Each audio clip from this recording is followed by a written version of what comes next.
Hello students, welcome back to our YouTube channel Aadhunik JEE and initiative of Aadhunik digital classes.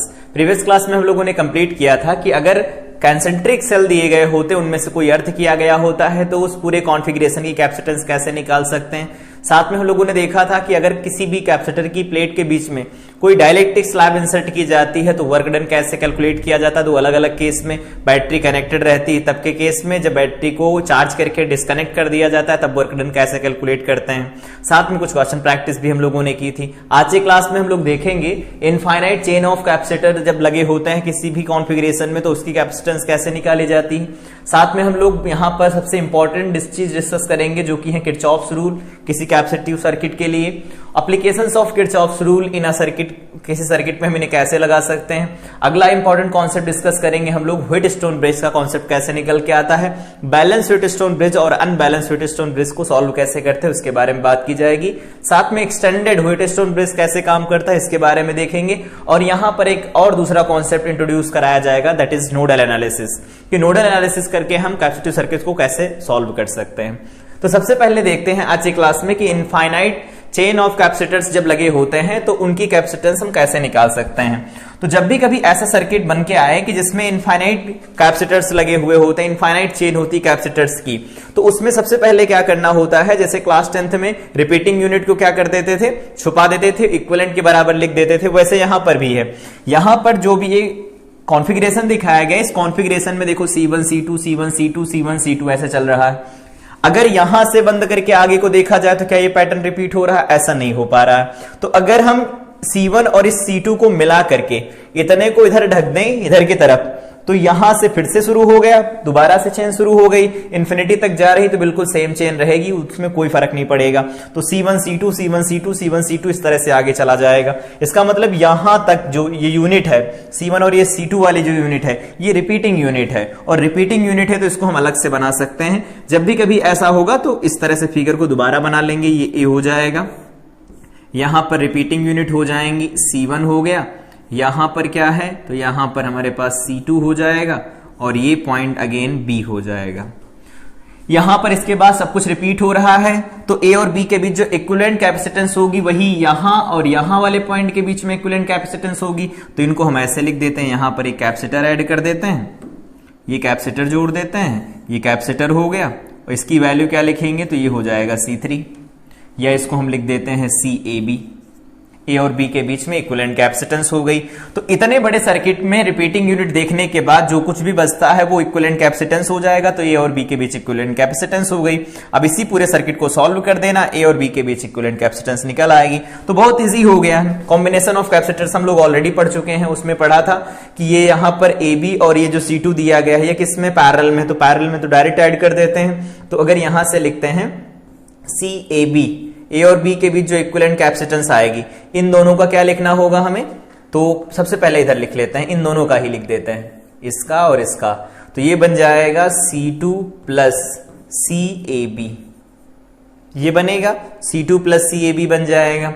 और C2 plus CAB को अगर ऐसे हम जोड़ देते हैं, यहां A हो जाएगा, यहां पर हो जाएगा C1, ये हो गया C1, यहां पर जो इक्विवेलेंट कैपेसिटेंस फाइनल बनेगी ये B पॉइंट होगा, यहां पर जो फाइनल बनेगा वो होगा C2 प्लस CAB, ऐसा बनेगा। अगर हम इसे सॉल्व करते हैं तो क्या मिलेगा, अब ये कैसे सीरीज में जोड़े गए हैं तो यहां से CAB जो लिखा जाएगा तो सीरीज में C1 C2 upon C1 plus C2 लिखते हैं, तो यहां पर लिखा जा सकता है C1 और इनटू में क्या लिख सकते हैं तो यहां पर लिखेंगे C2AB, C2 प्लस CAB और डिवाइडेड बाय में यहां क्या लिख सकते हैं,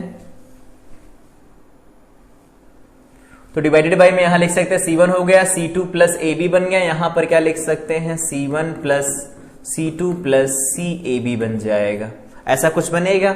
मल्टीप्लाई करा देते हैं इधर, तो इधर मल्टीप्लाई कराएंगे तो बनेगा C1 प्लस C2 इनटू में बन जाएगा CAB प्लस CAB का बन जाएगा यहां पर स्क्वायर, और इज इक्वल टू इधर मल्टीप्लाई होगा तो देखो C1 into C2 plus C1 into CAB बन जाएगा। यहां पर क्वाड्रेटिक इक्वेशन बन रही है, इस क्वाड्रेटिक इक्वेशन को सॉल्व करेंगे तो यहां पर ये AB है, AB स्क्वायर, यहां पर AB, तो इसको ऐसे लिख सकते हैं AB स्क्वायर और प्लस यहां पर लिखा गया है C1 प्लस C2 और इसको उधर ले जाएंगे -C1, ये बन जाए -C1 बन जाएगा और इनटू में लिखेंगे तो क्या लिख सकते हैं CAB लिख सकते हैं और साथ में कांस्टेंट टर्म बचेगा तो कांस्टेंट टर्म इधर ले आते हैं तो बन जाएगा C1 C2, तो ये इधर था, इसको उधर ले गए, इसको उधर ले गए, इज इक्वल टू 0। देखो यहां पर एक क्वाड्रेटिक इक्वेशन बन रही है और इस क्वाड्रेटिक इक्वेशन को हम सॉल्व कर लेंगे। जैसे इस क्वाड्रेटिक इक्वेशन को सॉल्व करेंगे हमारे पास a और b की वैल्यू मिल जाएगी। तो किसी भी इनफाइनाइट सीरीज जब भी दी जाएगी किसी भी कैपेसिटिव सर्किट के लिए, तो उसको जब भी सॉल्व करना हो सबसे पहले उसमें क्या करना है, रिपीटिंग यूनिट ढूंढना है। रिपीटिंग यूनिट जैसे मिल जाएगी तो बाकी की जो कैपेसिटर्स होते हैं उन सबको हटा करके वहां पर रिजल्टेंट या इक्विवेलेंट कैपेसिटेंस मान लेनी है। तो यहां से ये रिपीटिंग यूनिट मिल रही थी, इसको यहां पर बना दिया, कह दिया ये CAB हो जाएगा और A और B के अक्रॉस जब हम कैपेसिटेंस निकालेंगे तो ऐसा कुछ हमारे पास एक्सप्रेशन बनेगा। तो जब भी कभी कोई डाटा दिया गया हो उस डाटा के अकॉर्डिंग कैलकुलेट कर लेंगे, जो भी फाइनल रिजल्ट इसका आएगा वो इक्विवेलेंट कैपेसिटेंस हो जाएगी इस दिए गए कॉन्फ़िगरेशन की। इसका यूज करते हैं, यहां पर एक क्वेश्चन दिया गया है 1 2 1 2 1 2 1 2 चल रहा है, तो यहां पर जो रिपीट हो रही यूनिट वो दिख रही होगी, सीधे कौन सी यूनिट रिपीट हो रही है कि इस 1 और 2 को यहां पर बंद कर दिया जाए ऐसे, तो यहां से फिर से देखो ये A पॉइंट ये B पॉइंट होके फिर से दोबारा से सीरीज शुरू हो रही है। इसका मतलब यहां से आगे की जो सीरीज है, कुछ यहां से जो आगे की सीरीज है ये रिपीट हो रही सीरीज, सेम सीरीज है आगे की। मतलब यहां AB होते तो बिल्कुल जैसा यहां से दिख रहा वैसा यहां से दिखता। मतलब ये वाला जो पॉइंट है यहां पर, ये वाला जो पोर्शन आ रहा है, इसके राइट साइड का जो पोर्शन आ रहा है ये रिपीट हो रहा है। इसमें रिपीटिंग यूनिट कौन कौन सी, तो 1 माइक्रोफैरेड 2 माइक्रोफैरेड 1 माइक्रोफैरेड 2 माइक्रोफैरेड, इनको बना लेते हैं। तो A हो जाएगा, यहां पर क्या है तो यहां पर है 1 माइक्रोफैरेड और यहां पर B पॉइंट दिया गया है, यहां पर 2 है तो 2 माइक्रोफैरेड हो जाएगी और उसके बाद में क्या है, इसके आगे रिपीट हो रहा है तो A और B के बीच जो इक्विवेलेंट कैपेसिटेंस होगी वही इन दोनों पॉइंट के बीच होगी, क्योंकि दो कैपेसिटर निकालने के बाद फिर भी सीरीज तो इन्फिनिटी तक जा रही है। तो यहां पर हम क्या लिख सकते हैं, इसे लिख सकते हैं C, ये बन जाएगा AB और वापस से इसको हम कनेक्ट कर देते हैं इसके साथ। आई थिंक समझ में आया होगा। तो यहां पर 2 माइक्रोफैरेड और 1 माइक्रोफैरेड रिपीटिंग यूनिट है। अब क्या करना है, इसकी कैपेसिटेंस चाहिए तो इसकी कैपेसिटेंस बहुत इजी है। मान लेते हैं CAB की वैल्यू x है हमारे पास, ये x है, तो अगर ये x हो जाएगी तो यहां पर इन दोनों को हटा करके क्या लिखा जा सकता है, तो लिखा जा सकता है 2x अपान 2 प्लस x। ठीक है, ये बन जाएगा। साथ में पैरेलल में कौन, 1 माइक्रोफैरेड, तो 1 माइक्रोफैरेड पैरेलल में है तो प्लस कर देंगे और किसके बराबर हो जाएगा, x के बराबर, क्योंकि इनकी इक्विवेलेंट कैपेसिटेंस क्या AB के बीच आएगी वो C हो जाएगी, मतलब CAB होगी, उसको x मान लिया गया। अब इसको सॉल्व कर देना है तो मिलेगा 2x plus 2 plus x is equal to 2x plus x square, ऐसा मिलेगा। अगर हम इसे सॉल्व करते हैं तो देखो 2x से ये 2x कैंसिल हो जाएगा, ये मिलेगा x square minus x minus 2 is equal to 0। Solve करेंगे तो क्या से निकल के आएगी value, x is equal to minus B plus minus square root over B square minus 4a c की वैल्यू क्या है -2 डिवाइडेड बाय में क्या बनेगा 2a बनेगा, तो 2a का मतलब 1। तो x इज इक्वल टू क्या मिलेगा 1 plus minus square root over, यहां से क्या लिख सकते हैं 4 और ये 2 8 बन जाएंगे, 8 एक 9 बनेगा यहां पर और डिवाइडेड बाय में यहां बनेगा 2, तो इसे लिख सकते हैं 1 प्लस माइनस 3 डिवाइडेड बाय में 2 बनेगा x की वैल्यू।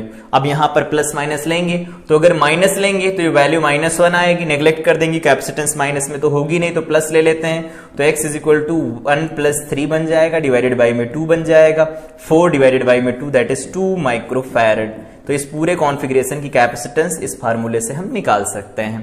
तो इसका कॉन्सेप्ट यही है कि जब भी कभी इनफाइनाइट सीरीज दी जाए कैपेसिटर की और हमें इक्विवेलेंट कैपेसिटेंस निकालना पड़े तो उसके लिए हमें ये करना होता है, जो भी पॉइंट दिए गए हों देखना यह कि कौन सी यूनिट रिपीट हो रही है, किसको बंद करने के बाद सेम पैटर्न हमें दिखेगा, जो बंद करते हैं वही इक्विवेलेंट कैपेसिटेंस के बराबर लिख देते हैं और उन दो पॉइंट के अक्रॉस इक्विवेलेंट कैपेसिटेंस कैलकुलेट कर लेते हैं। इसके आगे बढ़ते हैं, यहां पर सबसे इंपॉर्टेंट डिस्कशन है आज का किरचॉफ्स रूल, कि जैसे कि हम लोग क्लास 12th में पढ़ते हैं कि कोई भी सर्किट दिया गया होगा, रेजिस्टिव सर्किट दिया होता है जिसमें रेजिस्टेंस वोल्टेज सोर्स ऐड होते हैं, करंट सोर्स भी ऐड हो सकते हैं, उनको सॉल्व करने के लिए किरचॉफ्स ने रूल दिए थे।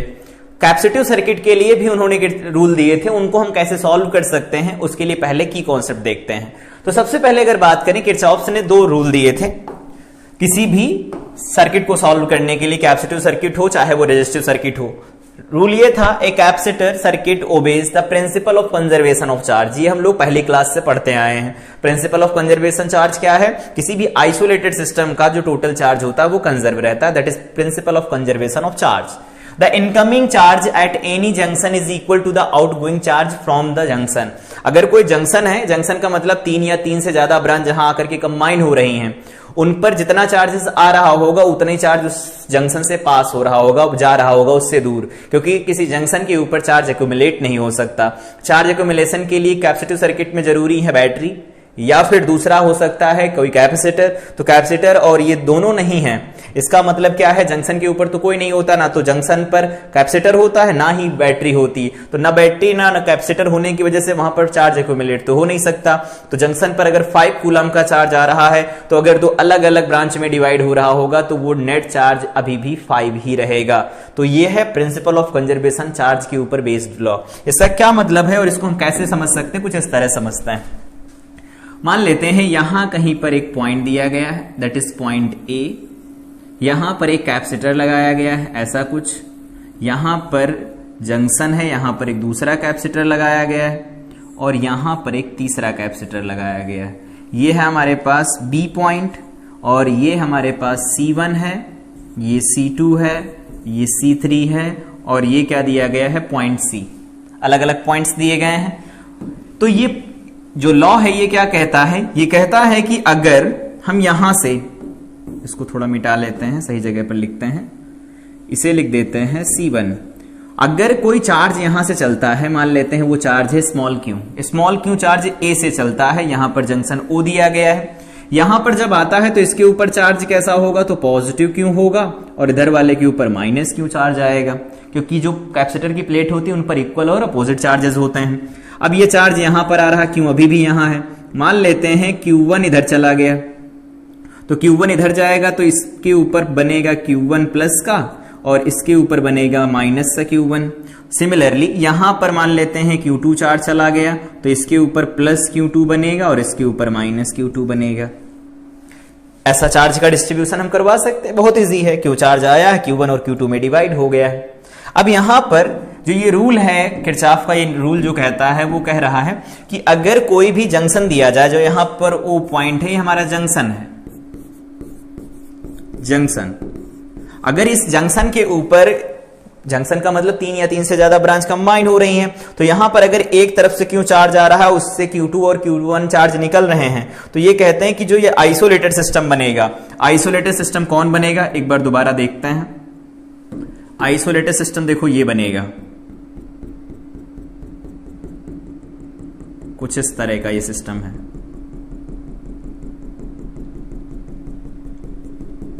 ये वाला जो सिस्टम बनेगा that is isolated system.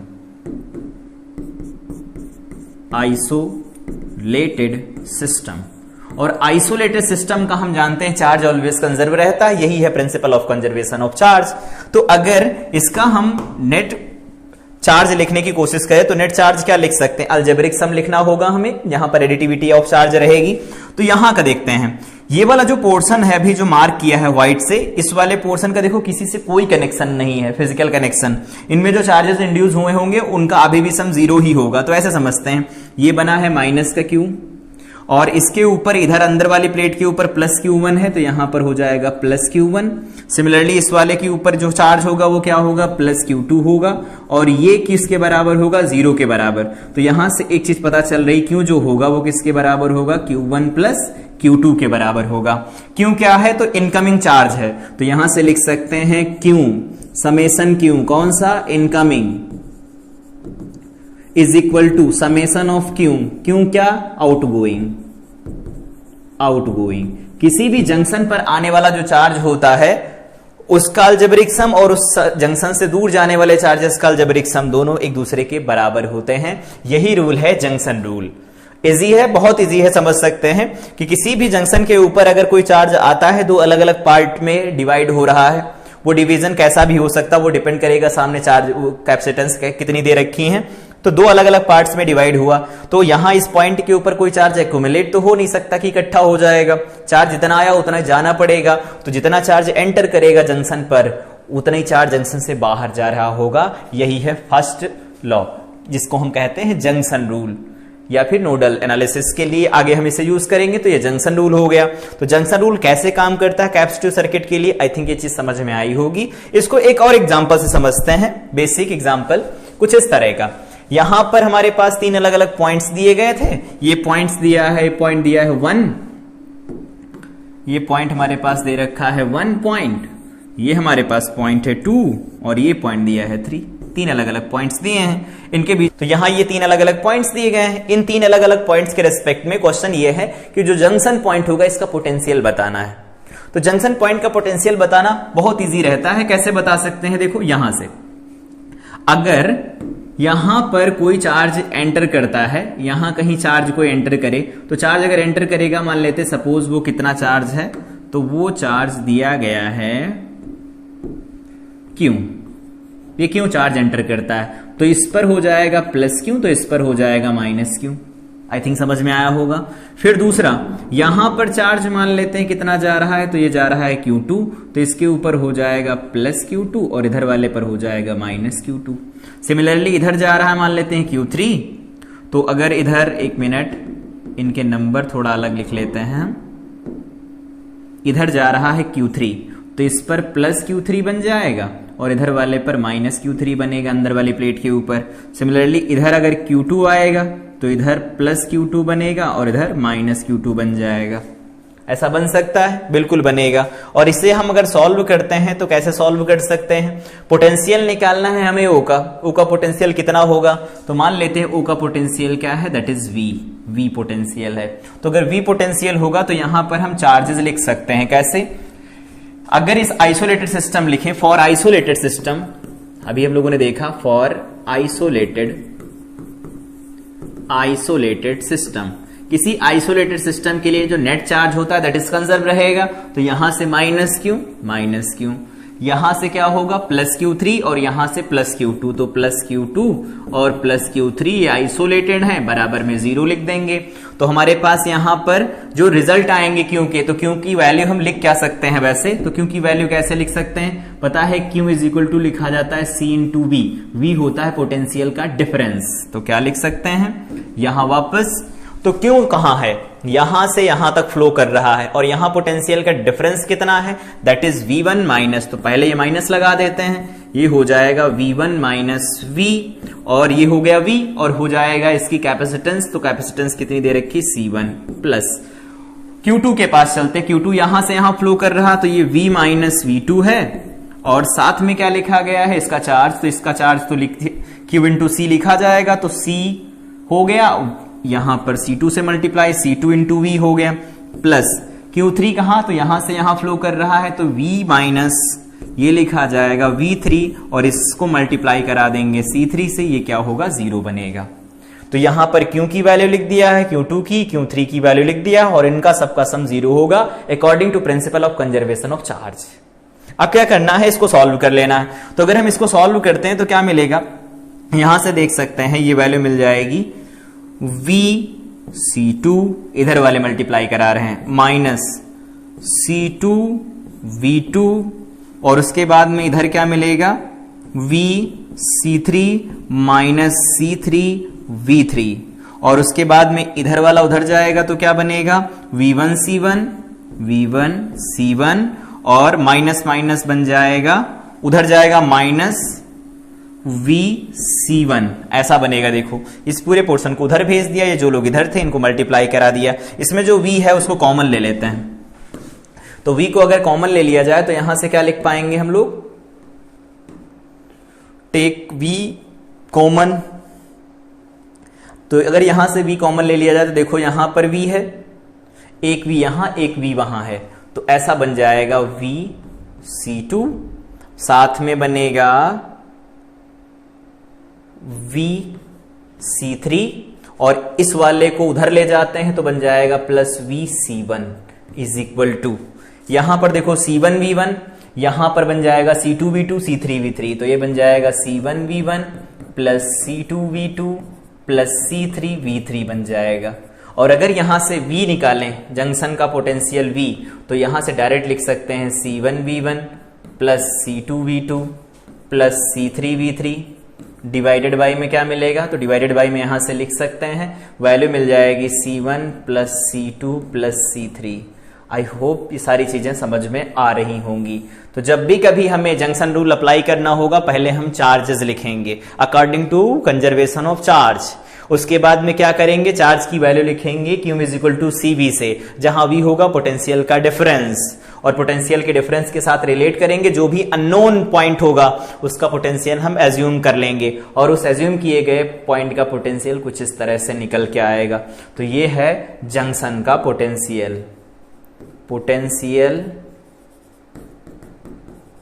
Eight point O, ये O पॉइंट का पोटेंशियल निकल के आया। तो कभी भी ऐसा कोई फिगर आए पेपर के अंदर और उसमें जंक्शन पोटेंशियल बताना हो, तो उसका डायरेक्ट फार्मूला याद रखें, C1V1 plus C2V2 plus C3V3 divided by C1 plus C2 plus C3, ये रिजल्ट आएगा। तो रिजल्ट याद भी रख सकते हैं, नहीं याद रखना तो मत याद रखिए, डायरेक्ट भी लगा सकते हैं, ठीक है। याद रहेगा तो टाइम बच जाएगा। तो इस तरह से हम जंक्शन रूल को डिफाइन करते हैं। कैसे डिफाइन किया जाता है, आई थिंक चीजें समझ में आई होंगी। इनकमिंग चार्ज जो होगा उसका समेशन आउटगोइंग चार्ज के समेशन के बराबर होगा, और सर्किट में कैसे अप्लाई किया जाता है किसी भी पॉइंट का पोटेंशियल निकालने के लिए, इस तरह से हो गया। इसको आगे हम जनरलाइज करेंगे जब नोडल एनालिसिस पढ़ेंगे, अभी के लिए सिर्फ स्टेटमेंट लिख रहे थे, क्वेश्चन के फॉर्म में इसे समझ लिया है। दूसरा रूल देखते हैं कि दूसरा क्या है। तो दूसरा है लूप रूल। लूप रूल का मतलब क्या होता है, किसी भी क्लोज सर्किट के अंदर algebraic sum of rise up और ड्रॉप अप, यहां पर देखो लिखा है rise up and drop up voltages का जो अलजेब्रिक सम लिखा जाता है दैट इज 0। इसका क्या मतलब है, पहले इसके लिए हम साइन कन्वेंशन समझते हैं। साइन कन्वेंशन कुछ इस तरह से काम करता है, जैसे यहां पर ये कोई ब्रांच दे रखी है, यहां पर सर्किट बना है, ये हमारे पास यहां पर एक पॉइंट, दूसरा पॉइंट यहां है, इधर वाले के ऊपर प्लस क्यू चार्ज, इधर वाले के ऊपर माइनस क्यू चार्ज है, और हम इधर से इधर की तरफ बढ़ रहे हैं, ठीक है। ये डायरेक्शन है हमारे चलने की। ठीक इसी तरह से एक दूसरा हमारे पास यही फिगर दिया गया है, यहां पर प्लस का क्यू है, यहां पर माइनस क्यू है, और इस तरफ से इस तरफ की हम बढ़ रहे हैं, इस तरफ से। बैटरी का केस भी देख लेते, क्योंकि बैटरी भी लगी होगी हमारे पास कई सारे केस में।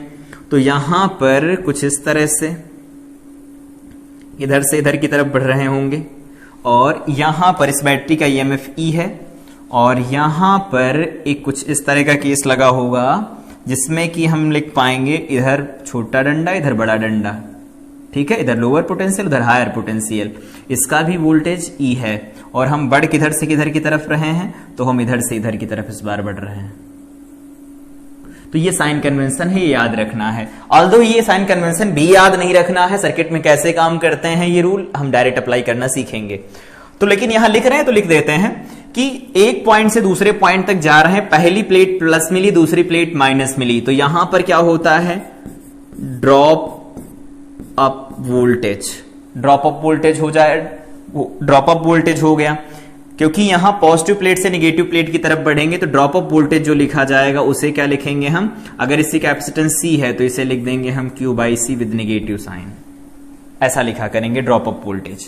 सिमिलरली अगर बात करते हैं यहां पर, तो यहां पर भी ड्रॉप अप वोल्टेज होगा,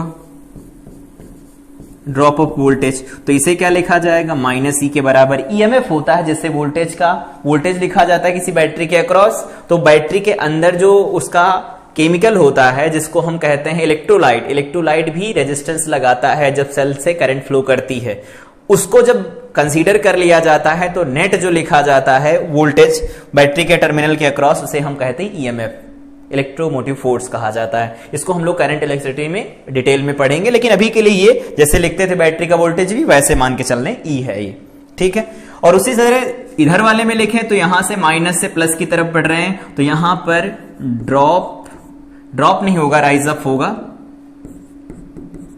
राइज अप वोल्टेज। तो राइज अप वोल्टेज कितना बनेगा, तो यहां पर बन जाएगा प्लस Q/C लिखेंगे हम लोग। और यहां पर बैटरी के केस में तो ये माइनस, ये प्लस टर्मिनल, यहां पर क्या था, तो यहां माइनस, यहां पर प्लस था, तो यहां पर भी क्या होगा, राइज अप वोल्टेज, वो कितना लिखा जाएगा, ये लिखा जाएगा प्लस ई। तो इस तरह से हम साइन कन्वेंशन यूज करते हैं। मतलब कोई भी क्लोज लूप होगा, उस क्लोज लूप के अंदर अगर हम मूव करेंगे तो उसमें जितने ड्रॉप ऑफ वोल्टेजेस होंगे और साथ में राइज ऑफ वोल्टेजेस जो होंगे उन सबको हम ऐड कर लेंगे इस साइन कन्वेंशन के साथ, और उनका अलजेब्रिक सम जो लिखा जाएगा दैट इज 0। इसको ऐसे समझ सकते हैं, किसी क्लोज लूप के अंदर समेशन वी जो लिखा जाता है 0। समेशन वी जो होता है वो क्या होता है, 0। समेशन वी में कौन कौन होते हैं, तो वी होता है ड्रॉप अप, ठीक है, इसका समेशन होता है, प्लस समेशन कितना होता है वी राइज अप, और ये किसके बराबर होता है, तो इसे हम 0 के बराबर लिख सकते हैं। दोनों का ड्रॉप अप और राइज अप जो वोल्टेजेस होते हैं इन साइन कन्वेंशन के अकॉर्डिंग उसे हम 0 लिखते हैं। कुछ ज्यादा चीजें इसमें समझ नहीं आई होंगी, साइन कन्वेंशन कैसे काम करता है जब मूव करते हैं एक डायरेक्शन से दूसरी डायरेक्शन तक, इतना समझ में आना चाहिए। इसको लगाना सिखाते हैं नए पेज पर कि कैसे लगाएंगे किसी सर्किट के अंदर। तो अगर मान लेते हैं कोई सर्किट इस तरह से लिखा गया, बनाया गया हो, जिसके अंदर ये जो कैपेसिटेंस दे रखी हैं, अलग अलग वैल्यू की कैपेसिटेंस है, हमें अगर इस पूरे सर्किट के अंदर लूप रूल अप्लाई करना हो तो हम कैसे अप्लाई कर सकते हैं, तो इसे समझते हैं कुछ इस तरह से। मान लेते हैं कि इस बैटरी ने चार्ज क्यों सप्लाई किया, क्यों चार्ज सप्लाई किया, तो अगर ये क्यों चार्ज यहां से चलना शुरू करेगा, ये माइनस, ये प्लस टर्मिनल होगा। क्यों चार्ज सप्लाई करेंगे तो इधर वाली प्लेट के ऊपर प्लस क्यों आएगा, तो इधर वाली प्लेट पर माइनस क्यों आएगा, और ये क्यों चार्ज फर्दर आगे बढ़ेगा, तो क्योंकि एक्यूमुलेट तो हो नहीं सकता, आगे जाएगा, सीरीज कनेक्शन है। फिर यहां पर क्यों पहुंचेगा, तो यहां पर प्लस का क्यू बनेगा, यहां माइनस क्यू बनेगा, वापस से चार्ज यहां पर पहुंच चुका है, क्यों है। अब आई थिंक इतनी चीज समझ में आई होगी कि अगर बैटरी से क्यों चार्ज निकलेगा तो पूरा यहां तक सीधे सीधे ट्रेवल करेगा। अब करना क्या है, इधर चार्जेस अब डिवाइड होगा, क्योंकि दो अलग अलग पाथ यहां पर दिए गए हैं, तो इधर मान लेते चला जाता है Q2 और इधर चला जाता है, दैट इज यहां पर कंजर्वेशन ऑफ चार्ज भी लगा सकते हैं। अभी जंक्शन रूल पढ़ा तो Q में से Q2 को निकाल देंगे तो यहां चला जाएगा Q माइनस Q2, कुछ इस तरह से लिख सकते हैं, इधर जाएगा तो Q माइनस Q2 इधर जाएगा, तो इसके ऊपर पॉजिटिव, इसके ऊपर नेगेटिव आएगा। अभी हम लोग ये सिर्फ लगाना सीख रहे हैं, तो मान लेते हैं Q3 जाता है, तो इसके ऊपर प्लस का Q3 जाएगा, ये इसके ऊपर प्लस का Q3 जाएगा, प्लस Q3, और इधर वाले के ऊपर माइनस Q3 चला जाएगा, और वापस Q3 चार्ज नीचे की तरफ बढ़ेगा।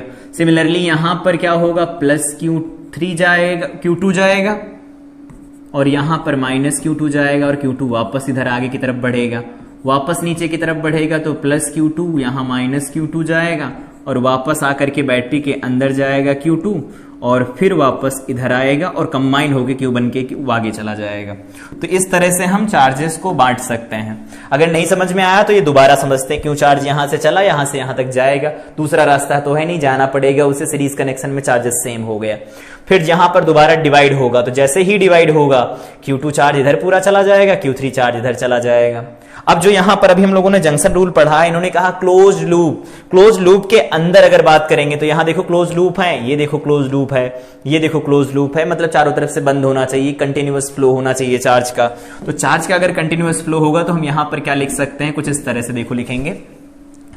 अगर इस लूप में बात करते हैं, क्लोज्ड लूप,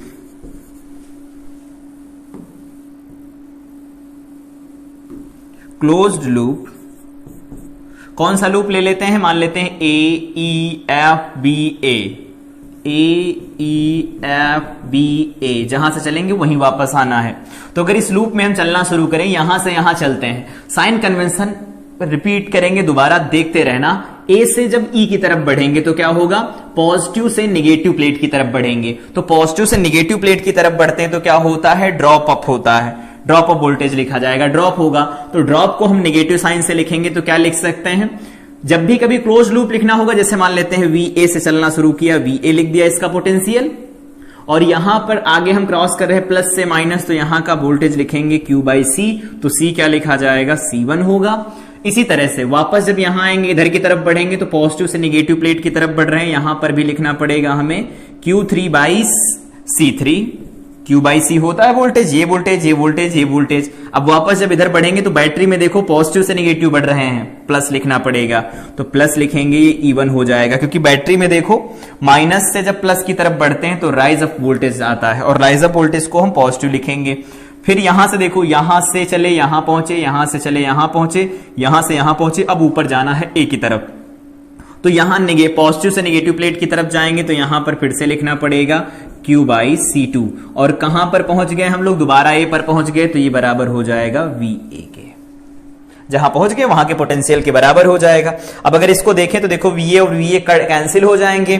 तो यहां से हम एक की पॉइंट बताते हैं, वो याद रखना है कि जब भी कभी किसी क्लोज लूप के अंदर लूप रूल लगा रहे हो तो इनिशियल पॉइंट जो हो वहां का वोल्टेज और फाइनल पॉइंट का वोल्टेज कंसीडर नहीं किया जाता, क्योंकि जहां से चलते हैं वहीं आ जाते हैं। तो इधर देखो VA लिखा गया, सेम इधर VA लिखा गया, तो दोनों हो जाएंगे कैंसिल। तो ये लिखने की जरूरत नहीं होती। यहां से क्या रिजल्ट हमारे पास निकल के आएगा, तो रिजल्ट बनेगा -Q1/C1 -Q3/C3। सिमिलरली यहां पर E1 लिखेंगे और -Q/C2 that is equal to 0। तो देखो यहां पर ये राइज है, ये ड्रॉप लिखे गए, तो राइज और ड्रॉप का सम 0 लिख दिया गया है। इसी तरह से दूसरे वाले में हम लोग चलते हैं, मान लेते हैं ये है enclosed loop. Enclosed loop, close loop में चलते हैं, कौन सा लूप है ये, तो EDCFE में इस लूप में चलेंगे। तो इस लूप में यहां से बढ़ना शुरू कर रहे हैं ना हम लोग। तो अभी बताया कि इनिशियल और फाइनल जो पॉइंट होते हैं उनके पोटेंशियल लिखने की जरूरत ही नहीं। यहां से बढ़ो तो इसका पोटेंशियल मत लिखो, क्योंकि जब वापस यहां आएंगे तो इज इक्वल टू वही पोटेंशियल लिखेंगे, फिर से कैंसिल हो जाएंगे। तो चलो यहां से यहां चलते हैं, पॉजिटिव से नेगेटिव प्लेट की तरफ बढ़ेंगे, माइनस का Q2/C5 लिखेंगे। सिमिलरली यहां पॉजिटिव से नेगेटिव बढ़ेंगे, फिर से Q माइनस लिखेंगे, तो ये लिखा जाएगा Q2/C4। इस तरह से हम लिख पाएंगे। उसके बाद में क्या होगा, इस वाले बैटरी में देखो आपकी पॉजिटिव टर्मिनल में एंटर कर रहे हैं, तो हमें क्या लिखना होगा, माइनस साइन के साथ ड्रॉप होगा E2 का। यहां पर दोबारा देख लेते हैं इस तरह से, यहां इस वाले केस में पॉजिटिव से एंटर कर रहे हैं तो ड्रॉप आएगा, तो ड्रॉप आएगा तो ड्रॉप को माइनस से लिखते हैं। उसके बाद देखो ये लिख दिया, ये लिख दिया, ये। अब यहां नीचे से ऊपर बढ़ेंगे, तो नीचे से जब ऊपर बढ़ेंगे तो नेगेटिव से पॉजिटिव प्लेट की तरफ बढ़ेंगे, और नेगेटिव से पॉजिटिव प्लेट की तरफ बढ़ेंगे तो इसे कैसे लिखा जाएगा, तो इसे प्लस साइन लगा करके लिखेंगे। और ये कितना होगा, तो ये लिखा जाएगा Q3/C3।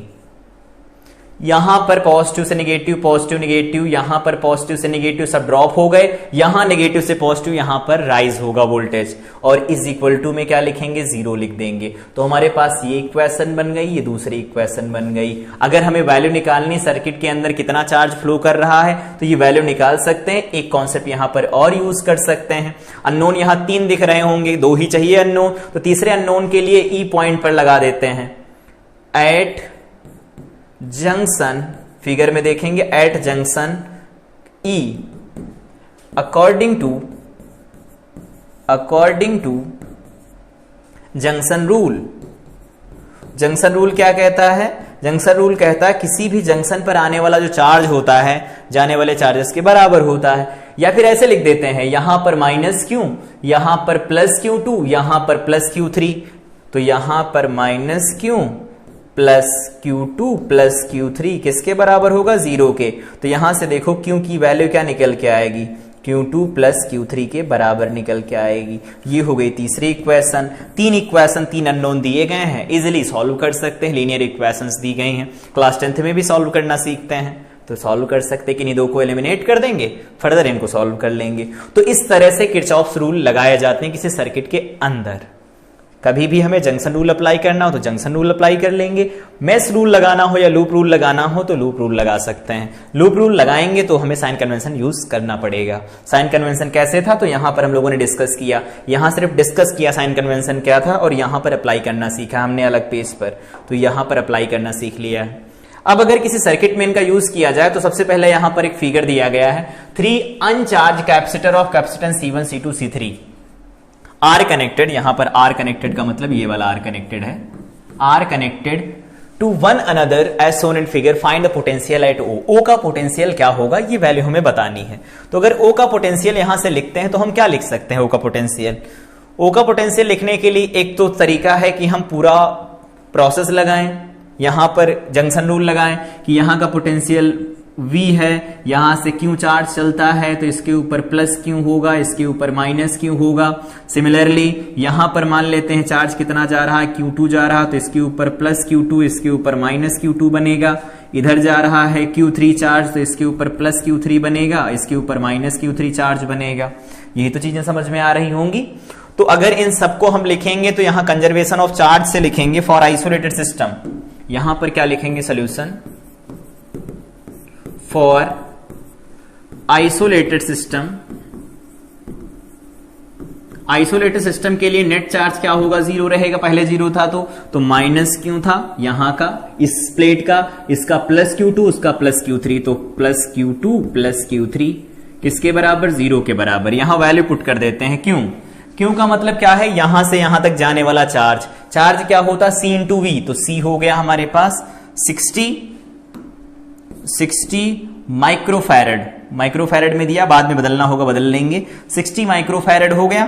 साथ में यहां पर V लिखना है, तो V क्या होगा, तो V लिखेंगे पोटेंशियल का डिफरेंस, तो ये लिखा जाएगा 6 माइनस V प्लस 2 वाला लिखेंगे तो V माइनस 2 और साथ में यहां पर मल्टीप्लाई किससे कराएंगे, तो मल्टीप्लाई कराना होगा कैपेसिटेंस से, तो 20 है वो, और प्लस Q3 क्या है, तो Q3 लिखा जाएगा V माइनस 3 और इनटू में C से मल्टीप्लाई कराएंगे 30 और इज इक्वल टू 0 बन जाएगा। तो ये इक्वेशन बन जाएगी, यहां से बहुत इजीली V निकाल सकते हैं। क्या बनेगा वैसे, देखो 6 माइनस 36 0 बन जाएगा, प्लस V बन जाएगा, प्लस V माइनस 2, 1 मिनट, यहां पर बन जाएगा 21 मिनट, रुकिए, यहां पर माइनस माइनस प्लस होगा लेकिन 60V भी आएगा, तो इसे हम लिख सकते हैं 60V प्लस 20V माइनस 2 4 बनेगा, और प्लस यहां पर 30V और माइनस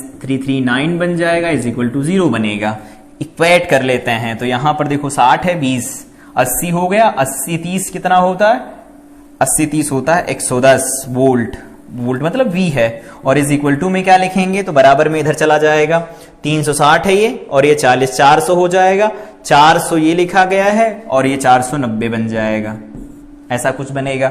और 490 बनेगा तो यहां से V की वैल्यू क्या निकालेंगे, देखो 4 1 मिनट 49 डिवाइडेड बाई में 11 बन जाएगा, इतना वोल्ट आएगा। उस जंक्शन का जो पोटेंशियल होगा कुछ इतना वोल्ट आएगा। तो डायरेक्ट यहां से निकालना चाहते तो निकाल सकते थे, डायरेक्ट नहीं निकालना तो इस तरह से पूरा अप्रोच लगाएंगे, सॉल्व कर लेंगे, वैल्यू मिल जाएगी। इजी है, बहुत इजी है, निकाल पाएंगे। अगर ऐसे नहीं निकालना तो C1V1 plus C2V2 divided by में C1 plus C2 plus C3। C1 कितना 60 है और यहां पर कितना दिया गया 20, ये कितना हो जाएगा 80 8 3 11 हो जाएगा। तो अगर डायरेक्ट फार्मूला लगाना होता जो अभी हम लोगों ने याद किया है, क्या फार्मूला है, तो पोटेंशियल एट जंक्शन का जो पोटेंशियल लिखा जाता है वो क्या लिखते हैं, C1V1 plus C2V2 plus C3V3 divided by में क्या लिखते हैं, C1 plus C2 plus C3 लिखते हैं। वैल्यू पुट कर देते हैं। C1 है 60 6 20 2, तो ये है 60 और ये 6, यहां 20 और यहां पर 2 प्लस तीसरा वाला क्या लिखा गया 3 और 30, तो यहां पर हो जाएगा 3 और 30। यहां पर क्या लिखेंगे तो 60 प्लस 20 80 हो जाएगा और यहां पर 30 11, तो 110 हो जाएगा। ऊपर वाले का सम 490, यहां पर आ जाएगा 110, तो बराबर निकल के आएगा 49/11 वोल्ट। अगर हमें डायरेक्ट लगाना होगा तो ये फार्मूला याद होगा जंक्शन का पोटेंशियल निकालने के लिए, तो डायरेक्ट लगा लेंगे। अदरवाइज अप्रोच भी कहीं बहुत बड़ी नहीं है, बहुत छोटी है। जब इसे लिखना सीख जाएंगे तो डायरेक्ट सीधे लिख देंगे इसके लिए कि क्या होगा जंक्शन का पोटेंशियल, लिख सकते हैं। अभी हम लोग समझ रहे हैं तो ये स्टेप बाय स्टेप चल रहे हैं, नहीं तो फाइनल इक्वेशन ये लिख सकते हैं, उससे डायरेक्ट पता चल जाएगा कि V क्या आएगा, जंक्शन का पोटेंशियल क्या होगा। यहां पर शॉर्टकट तरीके से भी निकाल लिया। अब इसके आगे बढ़ते हैं, कुछ क्वेश्चन की प्रैक्टिस करते हैं। जैसे पहला क्वेश्चन लिखा गया हमारे सामने कि find the charges on the capacitors, the potential difference between A and B is 5 volt. A और B के बीच में जो पोटेंशियल का डिफरेंस है वो 5 वोल्ट दिया गया है, तो सब पर चार्ज कितना होगा, तो चार्ज कितना होगा ये बताना है। तो सबसे पहले क्या कर देते हैं, मान लेते हैं चार्ज Q है, इधर से इधर जा रहा है, तो इधर Q जाएगा तो देखो प्लस Q माइनस क्यू, यहां पर माइनस, ये प्लस टर्मिनल बनेगा, बैटरी है, यहां पर क्या होगा प्लस क्यू माइनस क्यू बन जाएगा। ऐसा लिख सकते हैं। इस पॉइंट का पोटेंशियल VA है और इस पॉइंट का पोटेंशियल VB है। तो अगर A पॉइंट से B पॉइंट के बीच में हम डायरेक्ट लगा देते हैं किरचॉफ्स रूल, तो क्या लिखेंगे, तो लिखेंगे A पॉइंट से चलेंगे तो VA लिख देंगे, प्लस से माइनस प्लेट की तरफ जा रहे हैं तो माइनस में लिखा जाएगा Q/C, तो C का मतलब 1 माइक्रोफैरेड से है। फिर माइनस से प्लस की तरफ जा रहे हैं, राइज होगा, पोटेंशियल राइज होगा, बैटरी का केस है। फिर देखो माइनस से प्लस जा रहे हैं इस 2 माइक्रोफैरेड में, तो भी यहां पर माइनस लिखना पड़ेगा, Q/C, तो 2 लिखेंगे। और कहां पर पहुंच गए हम लोग, B पर पहुंच गए, तो B का पोटेंशियल लिख दिया जाएगा। अब सॉल्व क्या करना, B को इधर ले आते हैं, तो VA minus VB is equal to क्या लिख सकते हैं, तो VA माइनस VB, और इस 10 को इधर ही लिखा रहने देते हैं। ये किसके बराबर हो जाएगा, देखो Q और Q/2, तो क्या लिख सकते हैं 3Q/2।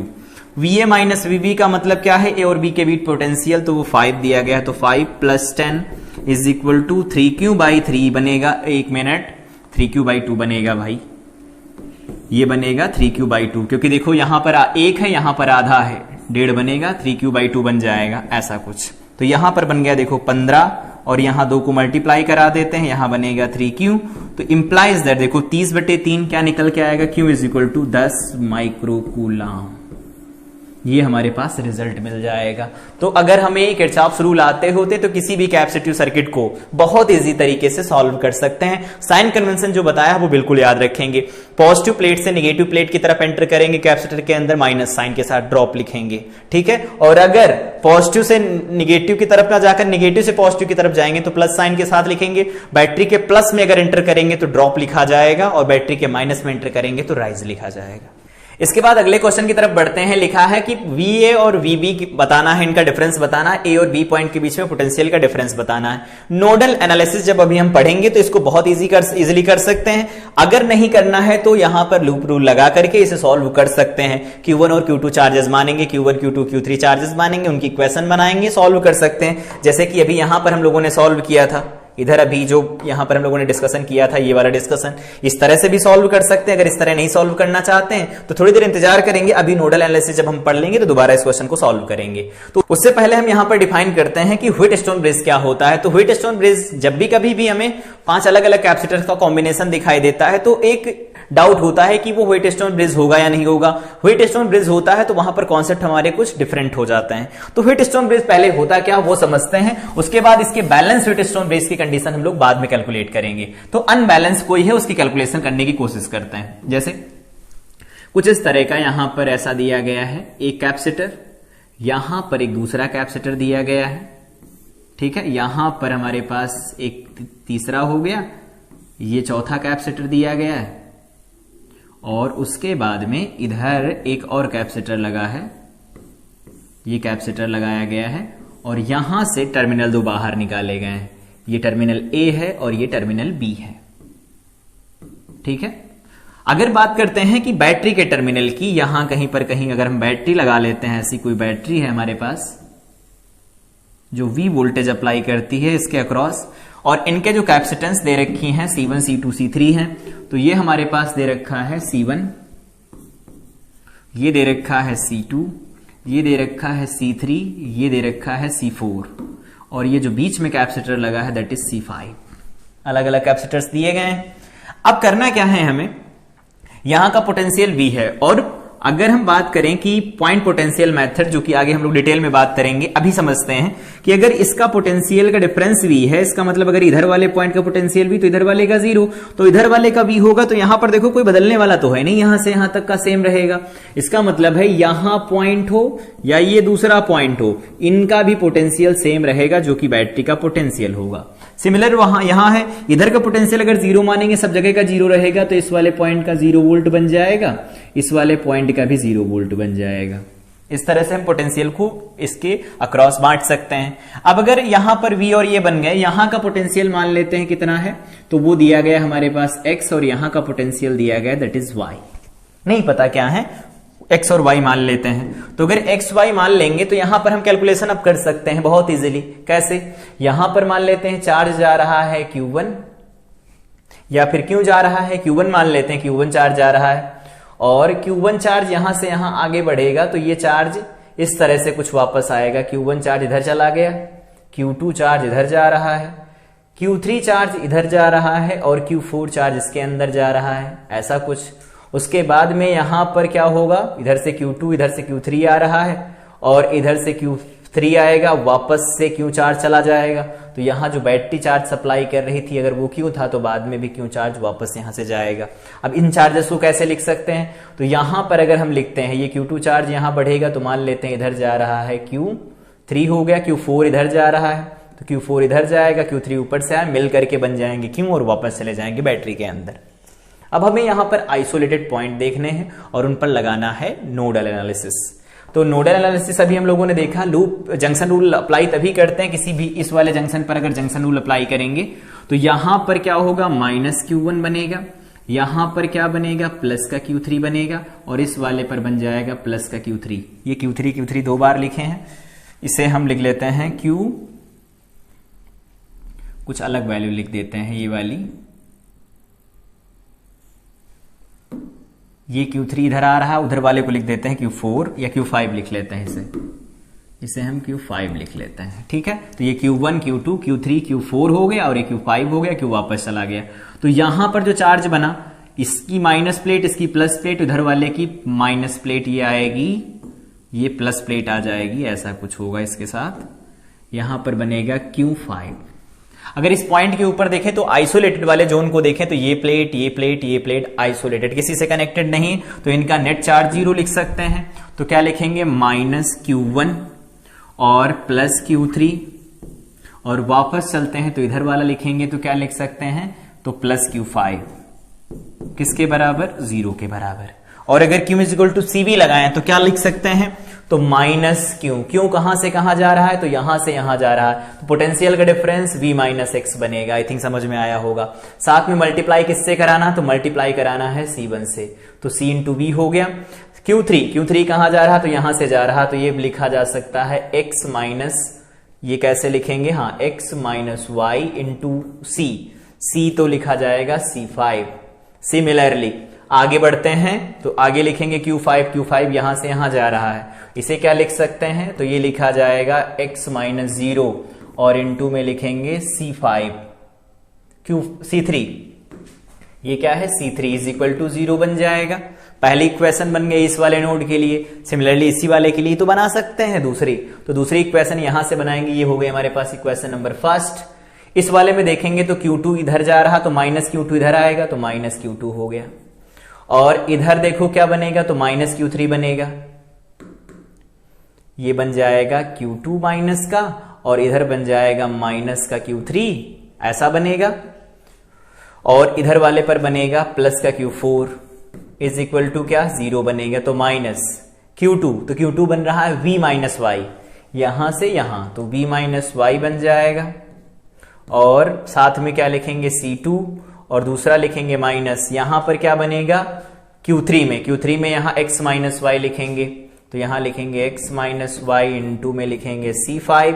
सिमिलरली दूसरा यहां पर लिखेंगे तो क्या लिख सकते हैं, तो यहां पर हम लिख पाएंगे C5 की वैल्यू, तो C5 की वैल्यू कहां से कहां जा रही है, C5 की वैल्यू यहां से इधर -C5 लिखा गया था, तो C5 की वैल्यू क्या लिख सकते हैं, इधर से इधर की तरफ जा रही होगी।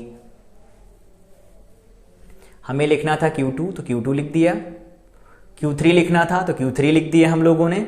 अब हमें लिखना है Q4 तो Q4 लिखेंगे तो Y - 0 बनेगा, तो यहां पर बन जाएगा Y - 0 इनटू में क्या लिखेंगे, C4 लिखा जाएगा = 0, इक्वेशन सेकंड हो जाएगी। तो अब हम इसमें क्या किए हैं, अभी जंक्शन रूल अप्लाई करना सीखा, जंक्शन रूल के अकॉर्डिंग यहां पर हम लोगों ने इक्वेशंस लिख दी। अब हमारे पास इक्वेशंस मिल गई, दो अलग अलग इक्वेशन। व्हीटस्टोन ब्रिज की ये अनबैलेंस की स्टेट की कंडीशन है कि अनबैलेंस होगा तो भी हम सॉल्व कर लेंगे, जरूरी नहीं कि बैलेंस हो। और अगर बैलेंस होगा तो बैलेंस की कंडीशन लगा देते हैं। बैलेंस की कंडीशन ये होती जो एक्स और वाई होते हैं वो सेम पोटेंशियल पर चले जाते हैं, तो लिख देते for balanced Wheatstone bridge. Balance Wheatstone bridge की जब बात करेंगे तो क्या होगा, पोटेंशियल, अगर हम बैलेंस वेट स्टोन ब्रिज की कंडीशन की बात करेंगे तो x की जो वैल्यू होगी वो y के बराबर होगी। मतलब x वाले पॉइंट का पोटेंशियल और y वाले पॉइंट का पोटेंशियल बिल्कुल सेम होगा, x is equal to y बनेगा। एक बात, x इज इक्वल टू जब y बनेगा तो देखो कौन कौन से टर्म कैंसिल हो जाएंगे। x is equal to y जैसे बना ये 0 बन जाएगा, सिमिलरली ये वाला पोर्शन देखो 0 बन जाएगा, मतलब जिसमें C5 है वो कैंसिल हो रहा है लगातार। अब बचा क्या, जो बचा उसको लिख लेते हैं। यहां पर हमारे पास निकल के आएगा माइनस v माइनस एक्स, तो v माइनस एक्स लिख सकते हैं, इनटू में यहां क्या लिख सकते हैं, C1 लिख सकते हैं, इसको राइट साइड में भेज सकते हैं तो ये बन जाएगा माइनस का x C3 लिख सकते हैं, लिख पाएंगे। और यहां पर दूसरी ये जो इक्वेशन बनेगी इसमें क्या लिख सकते हैं, माइनस v माइनस ये y लिखा है ना, x is equal to y हो ही चुका है तो इसको हम क्या लिख देते हैं, x लिख देते हैं। और यहां पर बन जाएगा C2 इज इक्वल टू, इसको हम राइट साइड में भेजेंगे तो माइनस का बन जाएगा हमारे पास y को x लिख सकते हैं, कोई दिक्कत नहीं, C4 लिख पाएंगे। अब इनको डिवाइड कर देते हैं और जैसे डिवाइड करेंगे देखो v minus x, v minus minus minus cancel, ऐसा सब कैंसिल, तो यहां से बनेगा C1 by C2 is equal to C3 by C4। ये किसकी कंडीशन होती, तो बैलेंस व्हीट स्टोन ब्रिज की कंडीशन होती है। तो ऐसा नहीं कि यहां बैलेंस होगा तो हम ऐसी कंडीशन लगाएंगे, अनबैलेंस के लिए सॉल्व कर देंगे जो भी दिया गया होगा और उसके ऊपर बाद में कंडीशन लगा लेते हैं कि दोनों पॉइंट का पोटेंशियल सेम हो जाए। तो पोटेंशियल अगर सेम होगा तो हम उसे कहते हैं बैलेंस व्हीट स्टोन ब्रिज, और बैलेंस व्हीट स्टोन ब्रिज की ये कंडीशन होती है।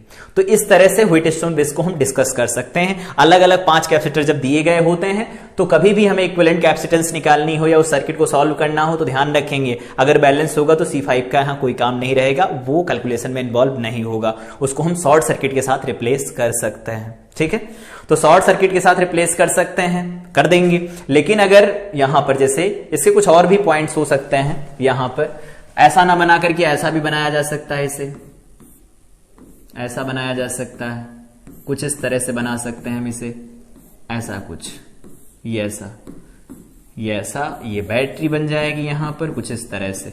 तो इनके बीच में जो यहां पर कैपेसिटर लगाया जाता है इसका कोई रोल नहीं होता, ध्यान रखेंगे ये बात। तो ये हो गया व्हीट स्टोन ब्रिज की। व्हीट स्टोन ब्रिज कैसे काम करता है, जब वो बैलेंस होगा तो बैलेंस की कंडीशन पता चल गई, नहीं बैलेंस होगा तो देखो 2 इक्वेशन दी गई, इनको हम सॉल्व करके x और y की वैल्यू तो निकाल ही सकते हैं। v हमें पता होगा जो भी पोटेंशियल दिया जाएगा बैटरी का, x और y अननोन है तो x और y की वैल्यू निकाल पाएंगे। तो किसी भी 2 पॉइंट के बीच पोटेंशियल पूछा जाए डिफरेंस, चाहे हमें चार्ज पूछा जाए अलग अलग कैपेसिटर के ऊपर, बैलेंस है तो ठीक, नहीं बैलेंस तो ठीक, दोनों केस में निकाल पाएंगे। I think wheat stone bridge का कॉन्सेप्ट समझ में आया होगा।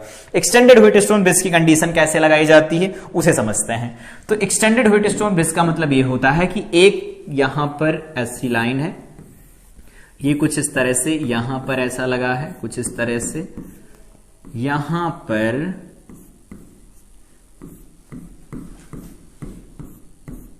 ऐसा कुछ, ये ऐसा दिया गया है, ये ऐसा कुछ दिया गया है, ऐसा कुछ दिया गया है और ऐसा है। 2 अलग अलग टर्मिनल बनाए गए हैं ए और बी, और कहा है इनकी इक्विवेलेंट कैपेसिटेंस बताओ, सब C हैं, C बने हैं सब। तो अगर सारी वैल्यू C लिखी गई होंगी तो हम क्या लिख सकते हैं, सबको अगर C लिखा गया होगा तो यहां से देखो एक्सटेंडेड व्हीट स्टोन ब्रिज की कंडीशन क्या होती है। अगर इधर वाले पोर्शन को देखा जाए इतने वाले को, तो ये और ये 3 मिलके ये व्हीट स्टोन ब्रिज बनाएंगे, इसे नेग्लेक्ट कर देते हैं, हटा देते हैं। इस वाले में क्या होगा, ये 2 और ये 2 मिलकर के व्हीट स्टोन ब्रिज बनाएंगे, ये वाला हटा देंगे हम कैपेसिटर। तो ये जो सर्किट ओवरऑल हमारे पास बना था कुछ ऐसा बन जाएगा, ऐसा कुछ, यहां पर कुछ इस तरह से, ये हमारे पास सर्किट बन जाएगा। देखो कितना इजी है, ये हो गया A, ये हो गया B। अब इसको सॉल्व करना बहुत इजी, C इस तरह से बन जाएगा। तो ऊपर देखो C/3 बनेगा, नीचे C/3 बनेगा, दोनों को ऐड करेंगे 2C/3। आंसर हो गया इसका 2C/3। इसकी इक्विवेलेंट कैपेसिटेंस निकल आएगी। तो जब भी कभी एक्सटेंडेड व्हीट स्टोन ब्रिज दिया गया होगा तो 2 अलग अलग ब्रिज दिए हो सकते हैं, 3 भी दिए हो सकते हैं। तो वो डिपेंड करेगा क्वेश्चन के अकॉर्डिंग कि क्वेश्चन कैसा दिया गया, जैसा क्वेश्चन दिया गया होगा उसी के अकॉर्डिंग हम सॉल्व कर सकते हैं। ये यहां पर जो कंडीशन अभी हम लोगों ने डिस्कस की है व्हीट स्टोन ब्रिज की, कि बैलेंस व्हीट स्टोन ब्रिज होगा तो उसके लिए क्या लिखते, अनबैलेंस होगा तो भी हम उसे सॉल्व कर सकते हैं। यहां पर क्या होगा, जब भी कभी हमें निकालना होगा इक्विवेलेंट कैपेसिटेंस तो इक्विवेलेंट कैपेसिटेंस भी कैलकुलेट कर सकते हैं इन फार्मूलों से। और अगर नहीं निकालना होगा इक्विवेलेंट कैपेसिटेंस तो एक्सटेंडेड व्हीटस्टोन ब्रिज के लिए हमें अलग अलग व्हीटस्टोन ब्रिज पहले देखने पड़ेंगे, उसके बाद हम सॉल्व कर सकते हैं इसे। आगे है यहां पर बहुत ही इंपॉर्टेंट कॉन्सेप्ट है, दैट इज नोडल एनालिसिस। अभी हम लोगों ने एक क्वेश्चन छोड़ा है, उस क्वेश्चन को करेंगे नोडल एनालिसिस से। तो नोडल एनालिसिस काम कैसे करता है उसके लिए हम एक सर्किट बनाते हैं, जो जो स्टेप है उनको सबको पढ़ते जाएंगे। मान लेते हैं यहां कोई कैपेसिटर दिया गया है, दैट इज C1, ठीक है। यहां पर एक बैटरी दे रखी है, यहां पर एक अलग कैपेसिटर दिया गया है, यहां पर एक कैपेसिटर दिया गया है, यहां पर हमारे पास एक बैटरी दे रखी है और इनको कनेक्ट किया गया है। ये मान लेते हैं V1 है, ये हमारे पास V2 दिया गया, C1 है, ये C2 है और ये C3 है। अब पढ़ते हैं अलग अलग पॉइंट को। इन्होंने कहा assign a node as a reference and assume its potential to be 0। जब भी कभी ऐसा क्वेश्चन दिया जाए तो किसी एक पॉइंट को हम क्या करते हैं, रेफरेंस नोड लेते हैं और रेफरेंस नोड का पोटेंशियल जो होता है 0 लिखा जाता है। तो अगर हम यहां से देखेंगे, यहां कहीं पर ही देखो ये पॉइंट वही, ये पॉइंट वही, ये पॉइंट वही, सेम पॉइंट है, तो क्या करते हैं इन सारे पॉइंट्स को हटा देते हैं। हटाने के बाद क्या करते हैं, इनको एक साथ जोड़ देते हैं, ऐसे जोड़ देते हैं और इसको कर देते हैं ग्राउंड और यहां का पोटेंशियल लिख देते हैं 0। आई थिंक समझ में आया होगा। तो पहला पॉइंट था कि यहां पर एक हमें रेफरेंस नोड लेना होगा और उसका पोटेंशियल 0 असाइन करना, कर दिया। दूसरा point, assign the potential of every point junction, every junction of the circuit as shown in. इसके बीच में जितने भी पोटेंशियल लिखे गए उन सबका पोटेंशियल लिख दो। तो पोटेंशियल क्या है, इस VA के रेस्पेक्ट में यही बच रहा है जिसका पोटेंशियल नहीं पता, मान लेते हैं X हो गया। अब इसके सारे पॉइंट्स के पोटेंशियल पता है, कैसे, यहां पर इधर 0 है, इसका V होगा तो इधर का हो जाएगा V पोटेंशियल, इधर का हमारे पास 0 होगा, इधर का V हो जाएगा, V1 होगा, और इधर का क्या बन जाएगा हमारे पास V2 बन जाएगा पोटेंशियल, और यहां से X - 0 बन जाएगा। बहुत इजी, खत्म, क्वेश्चन ही पूरा खत्म हो गया। अब कह रहे हैं apply Kirchhoff's current law, Kirchhoff current law apply करो। तो किरचॉफ करंट लॉ अप्लाई करना बहुत इजी है। जब भी कभी किरचॉफ करंट लॉ अप्लाई करना होगा तो एक हमारी तरफ से एडवाइस है कि जहां पर जो जंक्शन मानना उससे चार्जेस आउटगोइंग लेना है, सब आउटगोइंग चार्जेस, सारे चार्जेस आउटगोइंग होने चाहिए। अगर आउटगोइंग चार्जेस होंगे तो देखो +Q1 +Q2 +Q3 बनेगा। इसका मतलब हम ऐसे लिख सकते हैं Q1 + Q2 प्लस में Q3 किसके बराबर होगा, 0 के बराबर आएगा। और अगर एक वैल्यू एक बार में 0 लिख सकते हैं तो हम यहां से Q1 की वैल्यू लिख पाएंगे, क्या होगा, X - V1 Q = CV होता है, तो V ये हो गया, C हो जाएगा C1 प्लस V2 की वैल्यू क्या लिखेंगे, तो X - 0, तो X - 0 इंटू में क्या लिख सकते हैं, C3 लिख पाएंगे, C3 कैपेसिटेंस है। सिमिलरली Q3 लिखेंगे तो यहां से यहां का लिखेंगे तो ये X - V2 बन जाएगा, और साथ में यहां पर लिख देंगे C2 = 0 बनेगा। बहुत इजी हो गया। देखो अब इसमें अननोन कौन सा है, तो अननोन हमारे पास सिर्फ X दिया गया है और इस X की वैल्यू निकालेंगे। फिर पोटेंशियल डिफरेंस पूछा गया हो या चार्ज पूछा गया हो या एनर्जी स्टोर्ड पूछी गई हो, सबकी कैलकुलेशन यहां से की जा सकती है। तो यह है नोडल एनालिसिस। कोई एक पॉइंट पकड़ो, उसको रेफरेंस कर दो, रेफरेंस करने का मतलब उसे 0 पोटेंशियल असाइन करो और उसके रेस्पेक्ट में सबके पोटेंशियल लिखो जितने भी जंक्शन बन रहे हैं। फिर क्या करो, उस जंक्शन के ऊपर KCL अप्लाई करो। तो उसके लिए KCL अप्लाई करेंगे, किरचॉफ करंट रूल, और करंट रूल का मतलब ये होता है चार्जेस से रिलेट करता है। तो नेट चार्ज जो एक्युमुलेट होगा वो 0 होगा। यहां से कोई चार्ज रेजोनेट नहीं हो रहा तो Q1 Q2 Q3 हम लोगों ने माने, इसका मतलब उनका समेशन 0 लिखा जाएगा। बहुत इजी, ऐसा लिख पाएंगे हम लोग। जैसे ऐसा लिख देंगे, सॉल्व कर देंगे, जो भी अननोन जंक्शन दिया गया होगा उसका पोटेंशियल हम बहुत इजीली कैलकुलेट कर सकते हैं। फिर क्या लिखा, solve the equations to get the desired unknown potentials या नोन पोटेंशियल्स मिल जाएंगे। इसको अप्लाई करना सीखते हैं। तो यहां पर अप्लाई करने से पहले जो भी हम लोगों ने क्वेश्चन एक ड्रॉप किया था कि अभी बाद में करेंगे, यहां वापस आते हैं और इस क्वेश्चन को सॉल्व करने की कोशिश करते हैं। नोडल एनालिसिस लगाना सीख लिया तो जो भी अभी क्वेश्चन हम लोगों ने ड्रॉप किया था यहां पर, ये क्वेश्चन जो भी ये क्वेश्चन छोड़ा गया था, इस क्वेश्चन को एज अ होमवर्क सॉल्व कर लेंगे। ये क्या है, होमवर्क है, होमवर्क है। नोडल एनालिसिस के ऊपर बेस्ड क्वेश्चन है।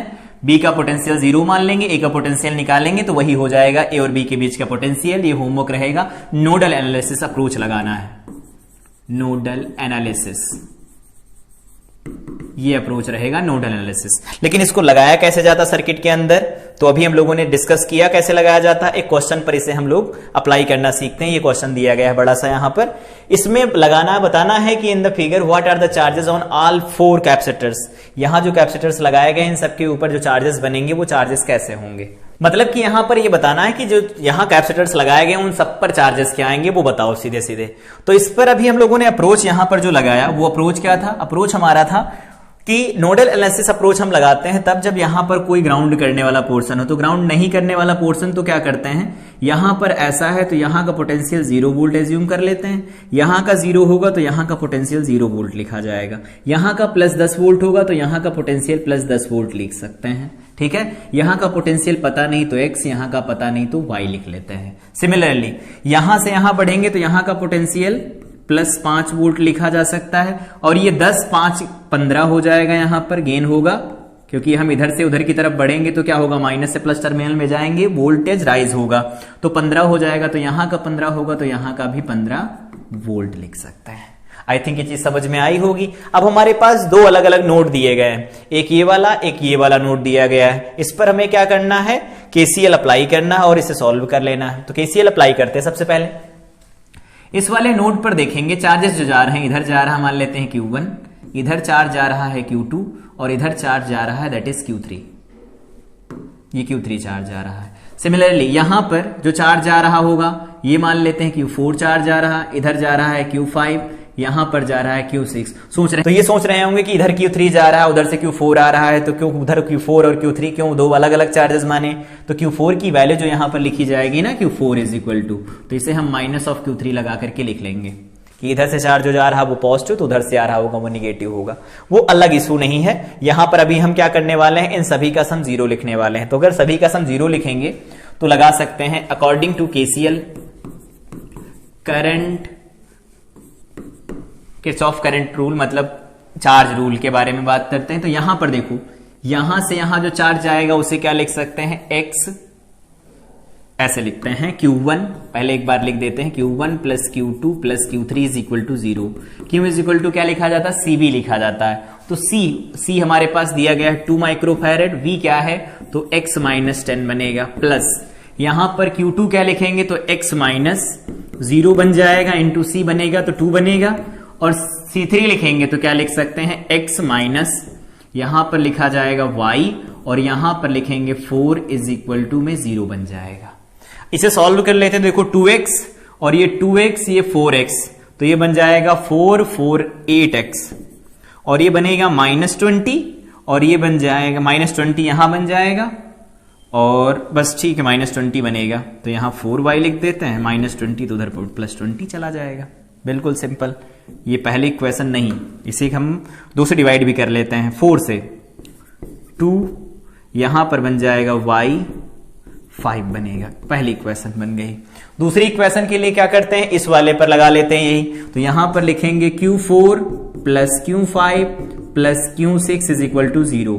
Q4 क्या, यहां से यहां लिखेंगे तो अब की बार लिखेंगे y माइनस x, और साथ में लिखेंगे 4 प्लस Q5 में क्या लिखेंगे तो y माइनस 5 लिखा जाएगा, इज इक्वल टू, इंटू में क्या लिखेंगे तो 2 है, प्लस Q6 में क्या लिखेंगे तो y माइनस 15, और इंटू में क्या लिखेंगे C तो 4 है, इज इक्वल टू 0। ये क्या बनेगा, तो इसे लिख सकते हैं 4y 2y, बन जाएगा 6y, और 6y और 4y 10y बनेगा।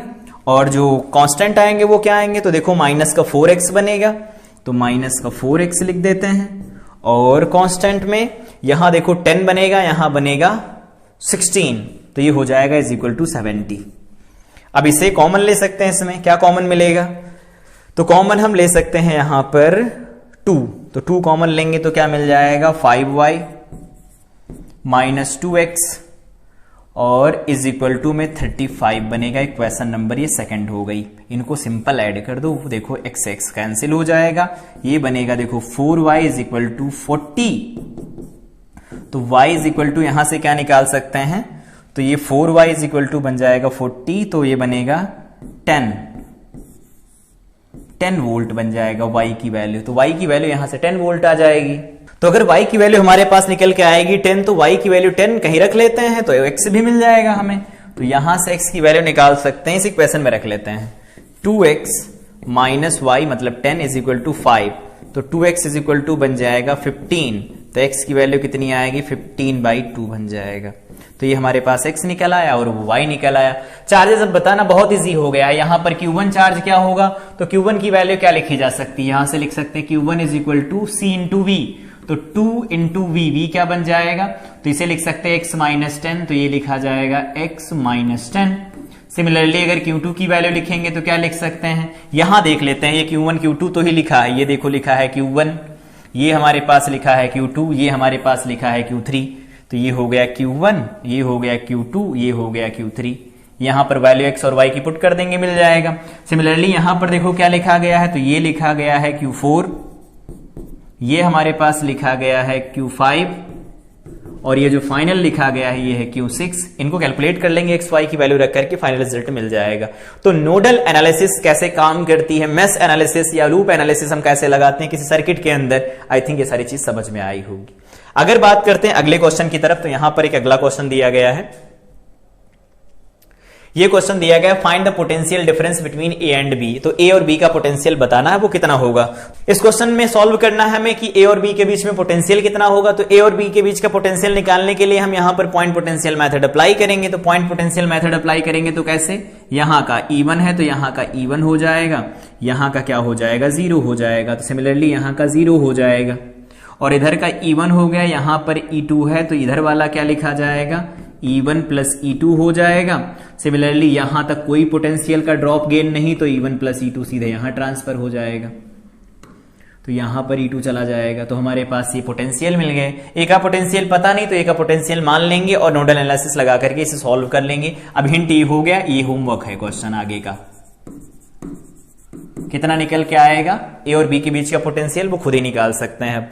यहां पर कैसे पॉइंट पोटेंशियल मेथड अप्लाई करते, तो जब तक कैपेसिटर या फिर बैटरी नहीं आएगी तब तक पोटेंशियल नहीं चेंज होगा। इसे कहते हैं पॉइंट पोटेंशियल टेक्निक या पॉइंट पोटेंशियल मेथड कहा जाता है। अगला क्वेश्चन दिया गया है, इसके बाद अगले क्वेश्चन की तरफ बढ़ते हैं। अगला क्वेश्चन दिया गया है, ये भी होमवर्क होगा, नोडल एनालिसिस के ऊपर बेस्ड क्वेश्चन है। कैसे सॉल्व करना है वो पता चल गया है। किसी एक पॉइंट को पकड़ के ग्राउंड कर देते, उसके रेस्पेक्ट में सबके पोटेंशियल लिख देना, सॉल्व कर देना है। तो ये भी होमवर्क हो जाएगा। इससे पहले यहां पर एक होमवर्क दे दिया, ये ऐसा हो गया। एक होमवर्क क्वेश्चन और रहेगा यहां पर जो दिया गया है। आगे बढ़ते हैं, ये क्वेश्चन भी होमवर्क रहेगा। तो आज 3 अलग अलग क्वेश्चन है जो होमवर्क के लिए हैं, ठीक है, खुद ही ट्राई करना है। इन्होंने क्या कहा है, find the heat produced when switch S is closed. S को अगर क्लोज कर दिया जाएगा तो हीट कितनी प्रोड्यूस होगी। हिंट क्या है, हिंट पहले समझते हैं। स्विच को अगर क्लोज नहीं किया जाएगा, तो क्लोज नहीं करेंगे तो इनिशियली इन कैपेसिटर्स के ऊपर कुछ चार्जेस होंगे। तो क्या करना है, क्यू इनिशियल चार्ज निकाल लेना है, इसके ऊपर क्यू इनिशियल चार्ज निकाल लेना है, निकल जाएगा। कैपेसिटेंस पता ही है। फिर क्या करना, स्विच को बंद कर देना है। दूसरे केस की कैलकुलेशन है सारी। तो यहां क्यू फाइनल निकाल लेना है, यहां पर क्यू फाइनल निकाल लेना है। जो भी निकल के आएंगे वैल्यू लिख लेंगे।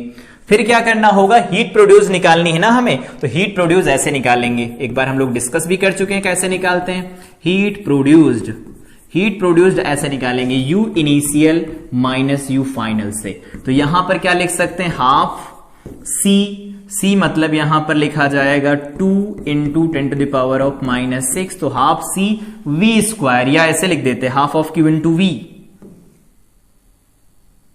क्यू स्क्वायर बाई 2c ऐसे लिखते हैं। जो दिया गया उससे लिखते हैं क्यू स्क्वायर, तो क्यू इनिशियल का स्क्वायर बाई 2c, ठीक है। और इस वाले केस में भी लिखा जाएगा क्यू इनिशियल का स्क्वायर बाई 2c, तो क्यू इनिशियल का स्क्वायर बाई 2c लिख देंगे। ये C1 और C2 लिख देते हैं, 2 अलग अलग चार्जेस।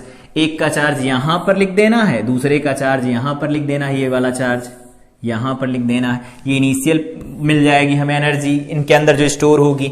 फिर माइनस लगा के लिखेंगे क्यू फाइनल का स्क्वायर बाई 2C1 और यहां पर लिख देंगे क्यू फाइनल का स्क्वायर बाई 2C1।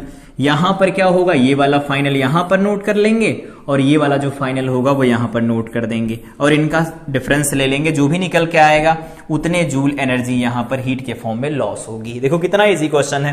पहले क्या करना है, बिना सर्किट के स्विच को क्लोज किए पहले निकालना है चार्ज निकाल लेंगे। बहुत इजी, एक ही लूप है, सिंगल लूप है। केवीएल लगाएंगे मतलब किरचॉफ का वोल्टेज रूल लगाएंगे, ड्रॉप अप वोल्टेज और राइज वोल्टेजेस जो होते हैं वो क्या होते हैं, 0 होते हैं। लगाएंगे, सॉल्व करेंगे, क्यू की वैल्यू मिल जाएगी।